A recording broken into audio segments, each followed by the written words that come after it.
Fala galera, sejam muito bem-vindos à coletiva do Juba. Não repara não, vocês estão ligados aí, amanhã volta tudo ao normal. Bom, o Tricolor tá voltando a jogar hoje ele volta a jogar futebol, ele joga contra o Fluminense lá no Rio de Janeiro. O São Paulo nem voltou ainda e já tem uma polêmica ali no Morumbi sobre um tour que o menino lá foi fazer e foi impedido de entrar por estar com a camisa do Colorado, do Inter. Um time bem antipático, na minha opinião, mas que, né, tem ali, era um menino de 6 anos. Vamos falar sobre isso aí hoje. Vou falar também sobre o Mauro César Pereira, que ele colocou uma divulgação do Alexandre Pássaro, colocando para o São Paulino ver e rever e refletir. Vou falar sobre isso também. E vamos trocar um pouquinho uma palavra sobre esse Campeonato Brasileiro que o São Paulo tem que fazer agora aí, e começar uma retomada, uma caminhada muito boa que o São Paulo está precisando fazer. E agora tem a faca e o queijo na mão, precisamos que o Crespo entre com a corda toda. Então, galera, antes da gente começar esse papo todo aí, se inscreva no canal Coletivo do Juba. Já se inscreve mesmo, não deixa de se inscrever não, que me ajuda muito. Vamos chegar aos 50 mil inscritos, vamos bater aquela metinha inicial para depois ir para as próximas metas, mas já vai ter uma premiação aqui. E deixa o like quem tá vendo aí comigo, que é meu inscrito, muito obrigado, inclusive. O último vídeo tá quase com 1000 comentários, mil, sobre o Daniel Alves, então valeu, galera. Li todos ali, é difícil responder, mas puta, muito obrigado, valeu de coração, viu? E vamos falar do São Paulo então. O Mauro César, ele coloca ali um trecho, ele faz uma publicação colocando um trecho do Alexandre Pássaro, onde o Pássaro falava sobre a questão do pagamento do Daniel Alves e que o São Paulo não estava simplesmente contando com o patrocínio e sim que o São Paulo já estava previsto no orçamento aquele valor do pagamento do Daniel Alves. E aí quando ele coloca de uma maneira assim, vai, 1 ano e meio, 2 anos depois, você viu todo o problema que deu com o Daniel Alves e com a sua contratação. O São Paulo perde o Daniel Alves, que para mim foi um ganho, tá? Para vocês a maioria foi um ganho. Nós ganhamos ao perder o Daniel Alves, mas colocar isso agora, colocando assim, o São Paulo tinha o orçamento e não pagou, então é gravíssimo, coisa e tal. Eu não vejo dessa forma. O Alexandre Pássaro, que para mim é um grande de um erro na história do São Paulo. O Leco, pior erro da história do São Paulo. O Raí, meu ídolo, foi um erro como diretor no São Paulo. Só que você colocar isso agora. O Pássaro prometeu pagar mesmo sem ter patrocínio e não pagou. Tá certo, só que você tem que analisar o todo. E podia ser o Júlio Casares, podia ser o Marcelo Portugal Gouveia. Aconteceu um problema de saúde mundial jamais visto, né, pelo menos na nossa geração, jamais visto, e que o futebol parou. Eu nunca tinha visto o futebol parar. Então pegaram um trecho de uma coletiva do Pássaro e colocaram o problema que foi no todo, no resumão. O cara prometeu pagar e não pagou, e não sei o que. Dá o contexto. Dá o contexto. O São Paulo não pagou. As divulgações que vinham pra gente na ocasião, futebol parou 2 meses.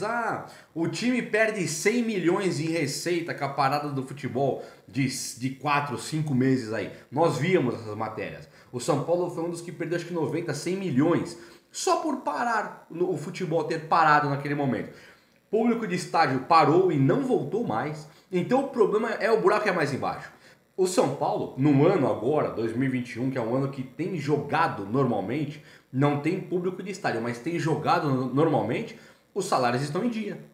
O salário do Daniel Alves 2021 está em dia. O salário do elenco todo está em dia. Então, o salário de 2020, aquele atraso todo, nós temos que colocar, nós temos um precedente. A diretoria anterior tem um precedente ali para dizer, aconteceu uma fatalidade e por essa fatalidade não paguei os vencimentos anteriores. Para mim,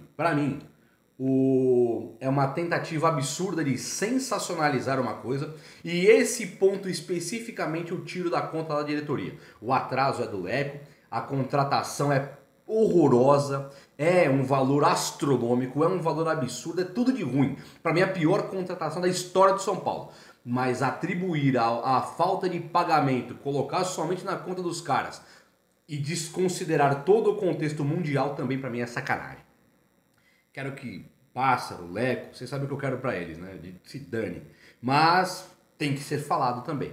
O Júlio Casares amanhã ou depois que o futebol parado pode também atrasar. E todo mundo concorda que hoje tem sido um ótimo presidente para o São Paulo.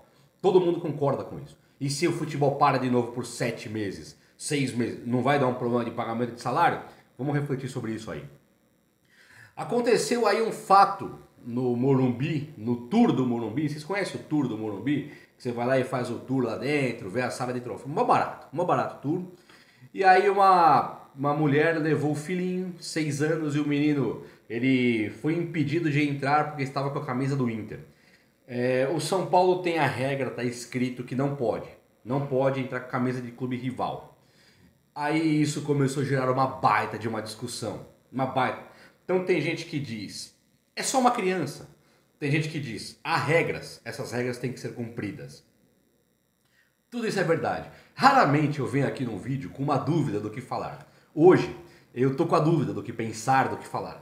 Porque só nesse assunto específico, tá? Eu analisei muito a situação como um todo. E o segurança lá no São Paulo está correto. Quem fala que é só um menino, está correto, é só um menino. Imagina um menino 6 anos, você fala, pô, não vai entrar. Eu vi gente falando assim, ó, devia dar uma camisa de São Paulo pra ele. E aí você ainda poderia ganhar um torcedor. Eu achei bem legal isso aí. Legal pra caramba, vamos dar a camisa de São Paulo. Aí imagina a fila de torcedores rivais, ou então torcedores que tenham outras camisas, indo no Morumbi lá no Tour, pra ganhar a camisa do São Paulo amanhã, como ficaria? Ficaria uma fila gigantesca. Então, é uma situação bem delicada e eu não sei o que pensar. Eu também penso, eu tenho um filho. Meu filho vai no Morumbi, lá no Tour, ele vai com a camisa do São Paulo, isso é inevitável. Eu não quero que ele vá no Tour do Corinthians, do Palmeiras, do Santos, do Inter, do Grêmio, do Atlético, do Cruzeiro, do Flamengo, do Flamengo. Eu não quero que vá. Mas se ele quiser ir, claro que eu não vou fazer ele com a camisa do São Paulo, vou ensinar para que não o faça. Por violência, por ignorância, evitar polêmica, tudo isso é rival, tem regulamento do rival que você não pode entrar ali, assim assado. Por outro lado, puta ignorância, é uma regra que já prevê a ignorância. Então todos os lados dessa discussão estão corretos. É difícil demais analisar. Se nós analisarmos que o menino poderia chegar lá na frente do troféu de São Paulo e colocar aqui é Inter, sabe? Nós vamos ficar pé da vida. Se ele chega na frente do São Paulo, do troféu do São Paulo e fala assim, ó, aqui é Inter, mas o São Paulo é gigante, é meu segundo time, nós vamos ficar maravilhados com esse torcedorzinho do Inter. Então é uma situação de extrema discussão, de pesada discussão, mas é o que movimentou aí o sábado do torcedor São Paulino nas redes sociais e o que o bicho tá pegando ainda com esse assunto. Então o São Paulo fica 14 dias sem jogar futebol e nós temos aí... O São Paulo nem voltou ainda, já falei do pássaro falando do pagamento do salário do Daniel Alves, tivemos a rescisão do Daniel Alves, tivemos o anúncio do Caleri e do Gabriel Neves, todo futebol parado. E tivemos agora esse problema do Tour. Então o São Paulo não tem paz mesmo. Coisas boas acontecem, mas na verdade, o caldeirão ferve todo dia. Agora o Hernan Crespo, ele conta... Com um plantel, você pode falar pra mim aí de zagueiro canhoto. Eu discordo, tá? O Miranda é o zagueiro que jogava na esquerda nas últimas conquistas do São Paulo. São Paulo ganhou o 3º Mundial aí com o Ed Carlos na esquerda, tapando buraco. São Paulo teve André Dias, Miranda e Pirulito, André Dias, Miranda e Breno, tudo destro. Então, os zagueiros do São Paulo destros aí, eu acho que fazem o papel total. O Miranda, eu lembro do Miranda só jogando no São Paulo pela esquerda. Esse Miranda que jogava na esquerda, tá lá no São Paulo. Esse cara joga no São Paulo. Então o São Paulo tem Arboleda, tem Bruno Alves e tem o Miranda para fazer 2 zagueiros, porque o Crespo deve mudar esse formato tático para 3 atacantes, tendo Luciano, Rigoni e Caleri no auge da forma física, com o Benítez também e tal. O São Paulo tem 3 meio-campistas que o Gabriel Neves pode tentar ser esse homem de meio campo, terceiro homem de meio campo, o Lisieiro pode tentar ser o terceiro homem de meio campo, o Nestor pode ser o terceiro homem de meio campo, o William, quando voltar, pode ser o terceiro homem de meio campo, e tem o Luan como o primeiro homem de meio campo, com o Lisieiro, com o Nestor, tudo pode jogar ali. Então o elenco recheou, o elenco está recheado. Você tem Igor Vinícius e Orejuela, que são 2 laterais direitos. Você tem o Wellington e o Reinaldo, que são 2 laterais esquerdos. Meio campo tá lotado. O ataque tem o Rigoni, tem o Benítez, não, tem o Rigoni, tem o Éder, tem o Luciano, tem o Pablo, tem o Vitor Bueno, tem o Caleri que acabou de chegar, para não falar de Galeano, para não falar de Rojas, você tem 9 homens aí, pelas últimas contas que eu fiz. Você tem Juan da base pedindo passagem, no meio campo você tem o Shailon no banco de reservas ali, você tem o Igor Gomes no banco de reservas, você tem o Gabriel Sara no banco de reserva, tudo para ser reserva do Benítez.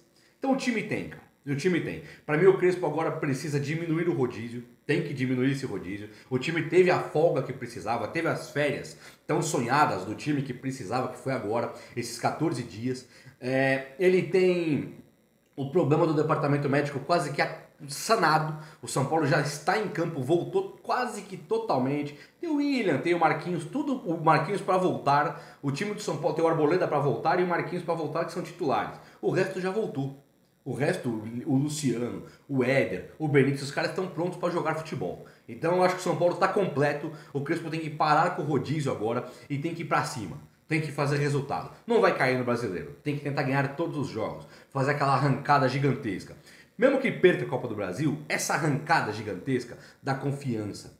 Mostra quem é quem para ficar para 2022. Não estou falando com tom de despedida 2021 não. Dá para ir bem no Brasileiro e dá para ganhar a Copa do Brasil. Então, Crespão, vamos com força, vamos com fé, vamos na luta, porque o São Paulo é gigantesco e tem tudo para fazer uma história esse ano aqui ainda. Já ganhou o Paulista, dá para ganhar mais um título. Beleza? Meus amigos, o vídeo de hoje foi esse. Nos vemos no próximo vídeo aí para repercutir sobre São Paulo e Fluminense, ou Fluminense e São Paulo. Fechou? Um abraço, até a próxima. Valeu!